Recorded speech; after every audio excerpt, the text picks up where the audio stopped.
अस्सलाम वालेकुम, welcome to सियासत.pk। आज का कुछ वायरल कंटेंट और उन पर सोशल मीडिया का तज्जिया लेकर आपकी खिदमत में हाजिर हूं। अगर आपको हमारी वीडियो पसंद आए तो लाइक का बटन लाजमी दबाएं। और दूसरा ये कि हमारी वेबसाइट को पिछले 10 माह से इस फैशिस्ट गवर्नमेंट ने पाकिस्तान में ब्लॉक किया हुआ है। उस हवाले से अगर आप हमें सपोर्ट करना चाहें तो नीचे दिए गए पैट्रियन के लिंक पर या फिर यूट्यूब पर ही मेंबर बन के आप हमें सपोर्ट कर सकते हैं। आप ये क्लिप देखेंगे तो आपको इस फैशिस्ट गवर्नमेंट ने जो जितना जुल्म किया पाकिस्तानियों के ऊपर आपको अंदाजा होगा। पहले सीधी गोली मारकर जख्मी किया, जिसकी वजह से सर्जरी करके टांग काटनी पड़ी। फिर उसी मजलूम सियासी वर्कर को झूठे मुकदमे में गिरफ्तार कर लिया गया। अंदाजा करें, उसको गोली मारी उन्होंने, गोली मार के उसकी बेचारे की टांग जाया कर दी उसको, फिर उसके बावजूद टांग नहीं है उसकी, उसके बाद फिर उठा के ले गए हैं उसको। सोहेल खान को अदालत के हुक्म पर आज तेमरा गृह जेल से रिहाई मिली।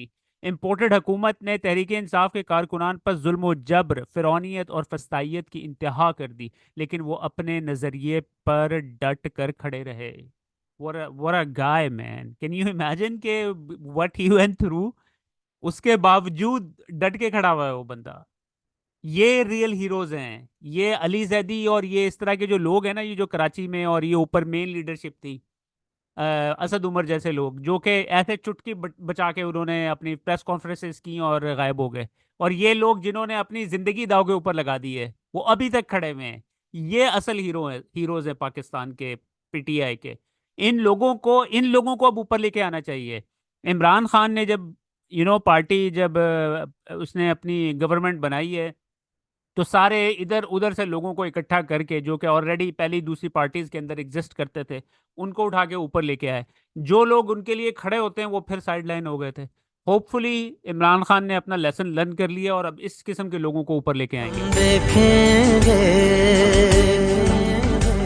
हम देखेंगे, लाजिम है कि हम भी देखेंगे, हम देखेंगे, हम देखेंगे। बार की बड़ा ही ज़बरदस्त जेस्चर था अलीमा खान का। उन्होंने जो खवातीन जेल से रिहा हुई हैं उनको इफ्तारी के ऊपर बुलाया हुआ था।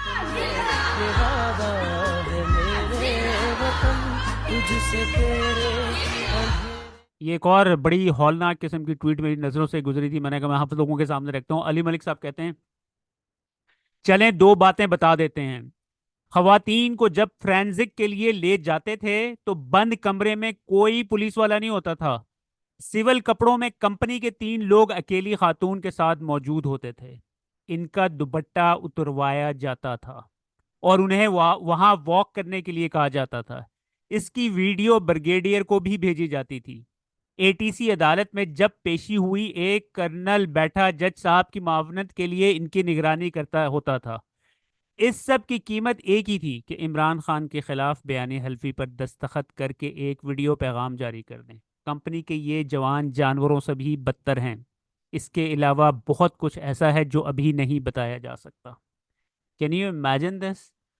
यानी कि ये इस इन लोगों को, ये इंसान के रूप में जानवर हैं। ये लोग जानवर से भी बदतर हैं ये लोग। आई कुडंट इवन इमेजिन कि ये हमारे जो लोग हैं, ये वर्दियों में जो लोग हैं, इस हद तक गिर जाएंगे ये लोग। उसके बाद ये एक और हीरो की कहानी है। करेक्ट, 324 दिन नाहक पाबंदे सलासल रहने वाले गाजी जोहेब खटक की रिहाई। आला साहब ने इसके लिए 2 ऐलान किए हैं। एक 1 लाख की ईदी का ऐलान किया है, वो परसों आपके पास वो आ जाएगा केस। 1 लाख ईदी है सिर्फ, क्योंकि वो बता रहे थे कि काफी मुश्किल जीरी है, तो 1 लाख ईदी का इसने ऐलान किया है। और दूसरा इसके लिए जॉब का भी बताया कि इससे पूछ के मुझे बताओ कि। उसके बाद आज ये हसान न्याजी साहब का जो है ना क्लिप बड़ा सर्कुलेट कर रहा है। वो भी बेचारे बहुत अरसे से जेल में पड़े हुए हैं। ये क्लिप देखिए। सवाल है, अगर मैंने गाड़ी चलाई है तो दिखाओ, अगर मेरे हाथ में डंडा है तो दिखाओ, अगर मैंने पीआईसी पे अटैक किया तो मुझे दिखाओ,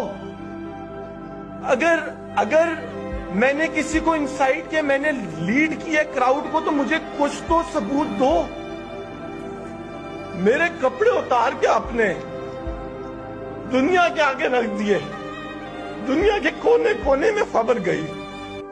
क्यों? मैं सिर्फ इमरान खान का भांजा था इसलिए। आपको पता है कि पीटीआई को, जो पाकिस्तान की सबसे बड़ी जमात है, उसको कम्प्लीटली शट डाउन करने की कोशिश की गई। कराची जो पाकिस्तान का सबसे बड़ा शहर है आबादी के लिहाज से भी और वैसे भी, वहाँ पर आप अंदाज़ा करें कि वहाँ पर पीटीआई को शट डाउन करने के लिए देखें, पुलिस ने उनके जो मेन ऑफिस था, उनका हेड ऑफिस, इंसाफ हाउस कराची, इस हवाले से अहमद हसन बोबक साहब कहते हैं, इंसाफ हाउस कराची की हालत देख लें, आपको अंदाज़ा हो जाएगा कि अगर एक इमारत पर ये रियासत इस कदर जुल्म कर सकती है तो पिछले 10 माह में कराची की आवाम पर कितने मुजालिम हुए होंगे।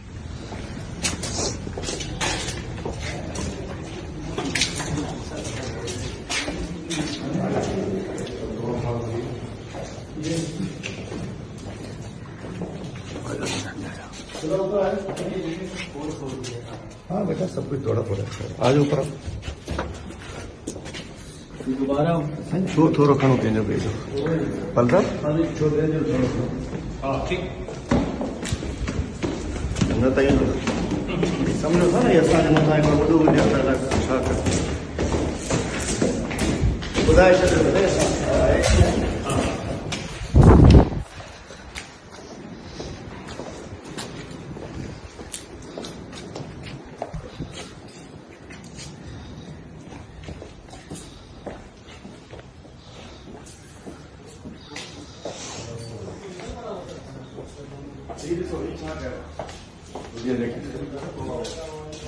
बड़े अफसोस की बात है ये कि तोड़फोड़ देख रहे हैं, लेकिन बात यह है कि इंशाल्लाह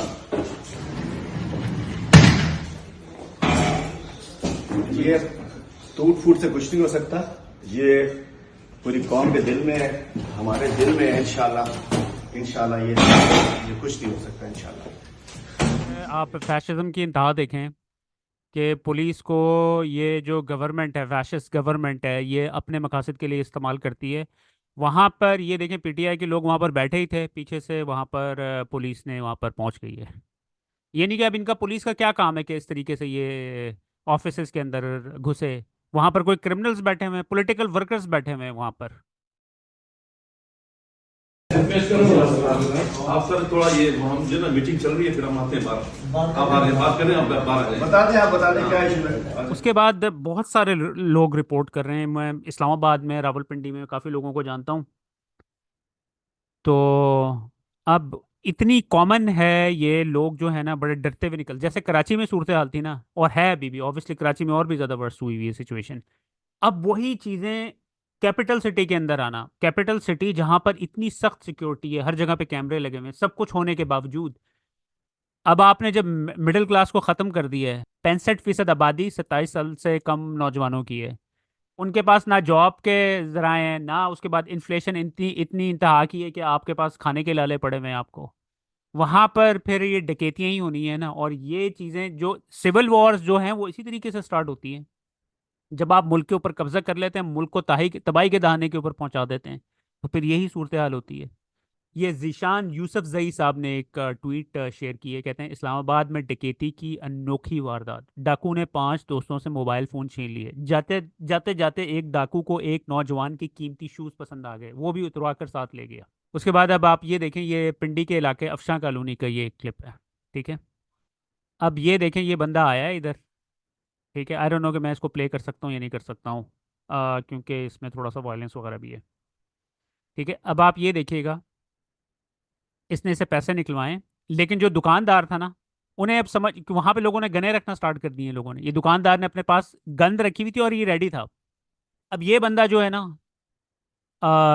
3 और लोगों को साथ लेके आया हुआ, तो क्योंकि ऑब्वियसली जब ये करते हैं इस तरह की डकैतियां, तो लोगों ने मेक श्योर करना होता है कि बाहर से भी कवर अप हो प्रॉपरली सारा कुछ, ठीक है। अब लेकिन अब हुआ ये कि ये जो दुकानदार था, इसने, इसके पास भी गन थी, ये बाहर निकला है, ये देखें, ये निकला है और इसने ये गन चला दी है, बंदूक चला दी है इधर से इसने। तो ये सूरत हाल बनी हुई है जी हमारे कैपिटल सिटी में, जो कि पाकिस्तान का सबसे सेफेस्ट सिटी जिसको कंसिडर किया जाता है। जिस तरीके से काजी फाइज ईसा साहब हाई कोर्ट के जजेस के लेटर को मैनेज कर रहे हैं, उसके साथ जिस तरीके से डील कर रहे हैं, उसके ऊपर सोशल मीडिया में, जर्नलिस्ट कम्युनिटी में, हर जगह से उनके ऊपर मैसिव क्रिटिसिज्म है।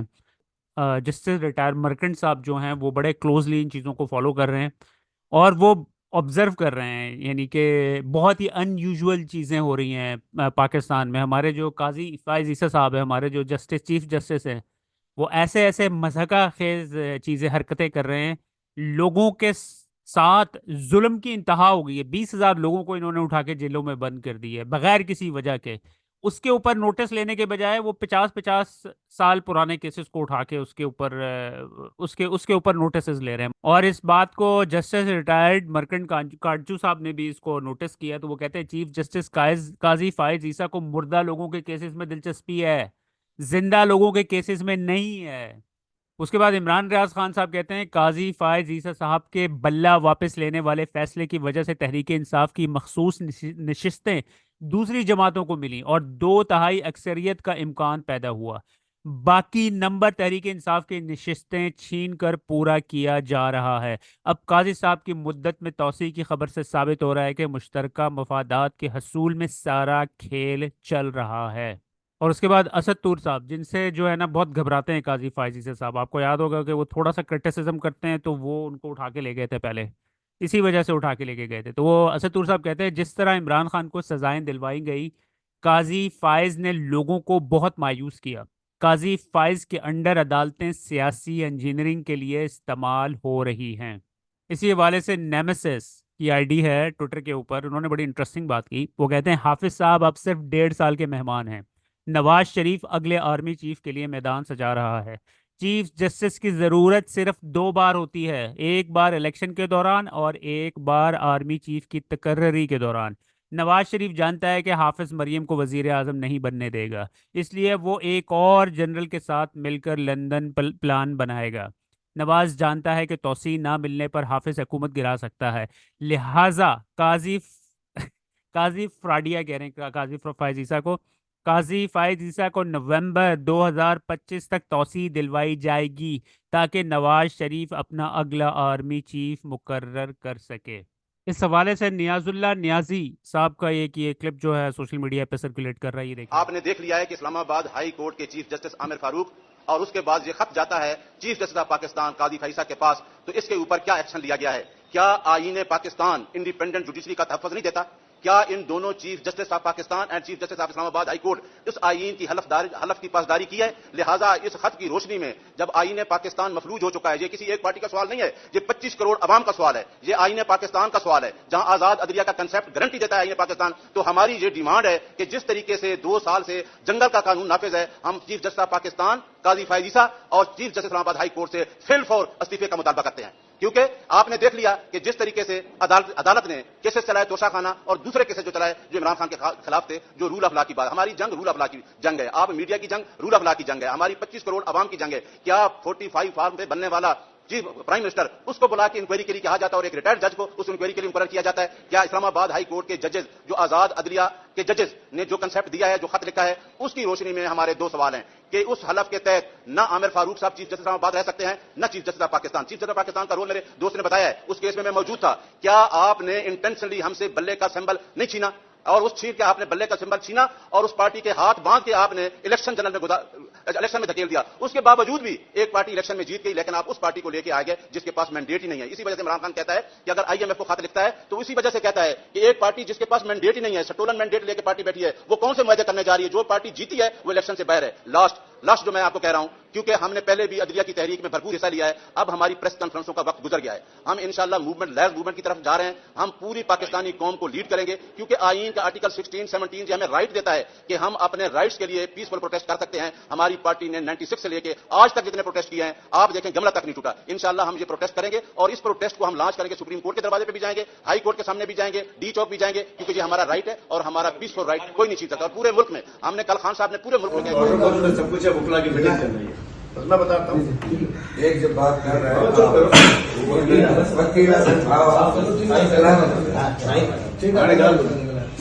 उसके बाद सोशल मीडिया पर पीटीआई के जो सपोर्टर्स हैं वो सरापा एहतजाज बने हुए थे पिछले 2-3 दिनों से। जब से ये लेटर आया था उसके बाद से जो उनकी लीडरशिप थी ना, जो बाहर थी, उनकी तरफ से वो रिस्पांस नहीं आया जो होना चाहिए था कि यार 6 जजेस ने अपनी जान हथेली के ऊपर रख कर सारी चीज़ों को सामने लेके आए हैं, और उन्होंने उस दिन प्रेस कॉन्फ्रेंस भी नहीं की। यानी कि उनको तो पूरे मुल्क में जो है कॉल दे देनी चाहिए थी उसी वक्त एहतजाज की, लेकिन वो नहीं की। लेकिन बहरहाल फाइनली आज से एहतजाज शुरू होने जा रहा है, और गौहर साहब के मुताबिक ये रोज़ाना की बुनियाद के ऊपर होगा। सीनियर, और ये क्लिप सर्कुलेट करा है, सीनियर रहनुमा तहरीक इंसाफ मुराद सईद की कॉल पर खैबर पख्तूनख्वा के मुख्तलिफ अजला में इमरान खान, दीगर दीगर PTI क़यादत और वर्कर्स की रिहाई, तहरीक इंसाफ के मैंडेट की वापसी के लिए अवाम का भरपूर एहतजाज। तो ये काफ़ी, ये देखें, मट्टा सवात, तहसील कबल सवात, मंगोरा, चार सद्दा, और ज़िला खैबर, ब्रेक कोट Swat. Sorry, I can't even pronounce these names क्योंकि मैं उस तरफ कभी गया नहीं हूँ, तो कभी हुआ नहीं है। लेकिन बहरहाल इट्स गुड टू सी, क्योंकि अब ऑब्वियसली वहाँ पर KPK की गवर्नमेंट है, KP में PTI की गवर्नमेंट है, तो वहाँ पर उनके लिए ये चीज़ें करना थोड़ी सी आसान है क्योंकि पुलिस उनके अंडर है। नौजवानों की उम्मीद, नौजवानों की उम्मीद, नौजवानों की उम्मीद। मुझे धमकाया जा रहा है कि असेंबली में खामोशी से बैठ जाओ, लेकिन मैंने वादा किया है और मैं अल्लाह की कसम खाकर कहता हूं कि इमरान खान की रिहाई तक खामोशी से नहीं बैठूंगा और ना ही झुकूंगा। MNA शाहिद खटक का करक जलसे से खिताब। मुझे धमकाया जा रहा है, मुझे धमकाने की कोशिश कर रहे हैं कि जी आप असेंबली में खामोशी से बैठ जाए। अल्लाह की कसम, मैंने अपने कौम से वादा किया है जब तक इमरान खान को आप जेल से नहीं निकालेंगे, हम ना आपको चैन से बैठने देंगे। हम लड़ेंगे, हम आपके खिलाफ हर मोहब्बत में जाएंगे इंशाअल्लाह। और मैं उन तमाम कुव्वतों को पैगाम देना चाहता हूँ कि याद रखें, आप लोगों ने कौम के मैंडेट के ऊपर जो डाका डाला, लोगों ने वोट इमरान खान को दिया, आप लोगों ने फॉर्म 47 के जरिए उसके ऊपर डाका डाला। याद रखें, इंशाअल्लाह एक दिन जरूर आएगा जो इसने मुलविस हुआ, उसने गद्दारी की है इस मुल्क के साथ, उसने गद्दारी की है साहिब के साथ। और तहरीक इंसाफ का हर वर्कर, हर रुकन, वो इंशाअल्लाह तब तक चैन से नहीं बैठेगा इस मुल्क में जब तक हमें अपना मैंडेट आप लोग वापस नहीं करते। इंशाअल्लाह हम लड़ेंगे आप लोगों के खिलाफ। हमारी ये जदोजहद, हकीकी आजादी की जदोजहद इंशाअल्लाह जारी रहेगी। यानी कि इट्स गुड टू सी के लोग जो है अब, यानी कि खामोशी से आप, यानी कि अभी तक जो है ये जो फैशिस्ट गवर्नमेंट है, ये जिस तरीके से चीज़ों को चला रही है, और लग ऐसा रहा है कि बस डंडे के जोर के ऊपर ये इसी तरीके से चलते रहेंगे और लोग खामोशी से बैठे तमाशा देखते रहेंगे। ये इस तरह तो नहीं हो सकता। मैंडेट चोरी किया है एक तो इन्होंने, लोगों की जीरो सपोर्ट है इनके साथ, ठीक है, लिटरली जीरो सपोर्ट है। 15-16 सीटें ये लोग जीते हैं और पूरे मुल्क के ऊपर कब्जा करके बैठे हुए हैं। क्यों, किसकी वजह से जी? वो मिलिट्री इस्टेब्लिशमेंट जो है वो उनके साथ है, इस वजह से। तो this is not acceptable. Obviously ये एक स्ट्रगल है, और ये थोड़ा सा इसको टाइम लगेगा, लेकिन आई थिंक पाकिस्तानी लोगों को जो है अब इस स्ट्रगल के अंदर पार्टिसिपेट करना चाहिए। जिस तरीके से भी आप लोग पार्टिसिपेट कर सकते हैं, आपको उसके अंदर अपना रोल अदा करना चाहिए। उसके बाद कराची में जमात इस्लामी के अंडर फ़लस्तीन के हवाले से बड़ा ही मैसिव किस्म का जो है प्रोटेस्ट किया गया। फाइनली थैंकफुली हम कुछ देख रहे हैं, वरना पाकिस्तान में तो ऑब्वियसली जमात इस्लामी ने पहले भी किए हैं प्रोटेस्ट, तो लेकिन ये हर पार्टी को करने चाहिए, पीपल्स पार्टी को, नून लीग को, पीटीआई को तो वैसे ही कुछ करने की इजाज़त नहीं, लेकिन कम से कम दूसरी पार्टीज़ को तो करनी चाहिए नहीं।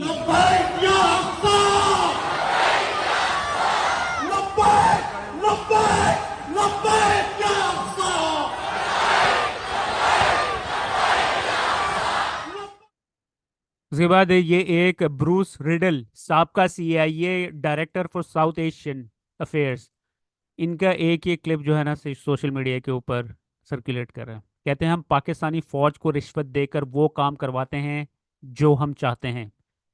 और फिर उसके बाद कैप्शन में लिखा हुआ है इसलिए कहा जाता है कि ये डॉलर्स के लिए अपनी माँ भी बेच देते हैं। ये क्लिप देखिएगा। Pakistan is too important to ignore for all the reasons I suggested. We have tried alternative options. I wouldn't say that there aren't exceptions, but I don't think the military aid is buying us what we want it to. Military aid is, in large measure, a bribe to get the Pakistani army to do things we want it to do.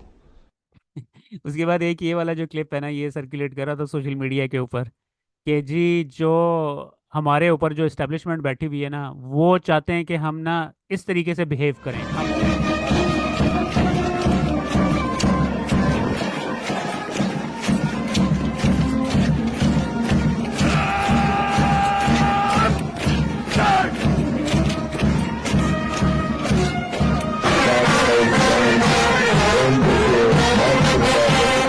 उसके बाद जो हरकतें मरीम नवाज साहिबा कर रही हैं वो obviously लोग अब क्या करें, ज़बरदस्ती आके बैठ गई हैं, जो मर्जी करती रहें।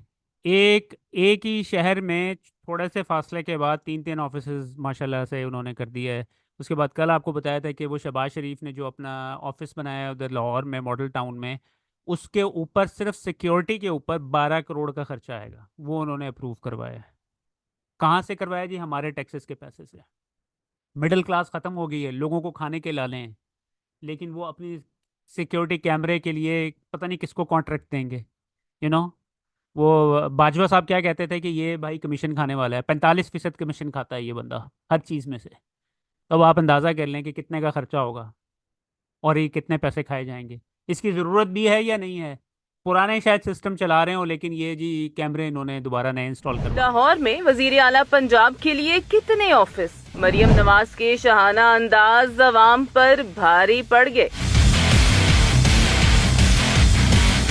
माले मुफ्त दिले बेरहम, मरियम नवाज ने कमाल कर दिया। पहली खातून वजीर आला पंजाब का अनोखा कारनामा सामने आ गया। एक शहर में ही चंद गज के फासले पर 3 सरकारी दफातर कायम। हुक्मरानों की अयाशियां अवाम पर भारी पड़ने लगी। कभी 3.25 करोड़ के गाड़ी के टायर तो कभी दफातर पर शाह खर्चियां, क्योंकि लीगी रहनुमा को उस्मान बुजदार का दफ्तर पसंद नहीं, इसलिए पुराना दफ्तर गिराया जाए, नया बनाया जाए। मरियम नवाज का शाही फरमान जारी हो गया। मरियम नवाज ने उस्मान बुजदार के ताजीनो राइश वाला दफ्तर गिराकर दोबारा बनाने का हुक्म दे दिया। महकमा दाखिला की इमारत में नए सरकारी दफ्तर की तामीर शुरू भी हो गई। फर्निश्ड लग्जरी तैयार शुदा इमारत के कमरों को असरे नो तैयार किया जा रहा है। जराये के मुताबिक वजीर आला पंजाब मरियम नवाज ने होम डिपार्टमेंट की इमारत में 20 अप्रैल तक दफ्तर मुकम्मल करने का हुक्म दिया है, जबकि चीफ सेक्रेटरी को हिदायत की गई है कि पहले से कायम वजीर आला ऑफिस को गिराकर नया नक्शा बनाया जाए और फिर तामीर की जाए।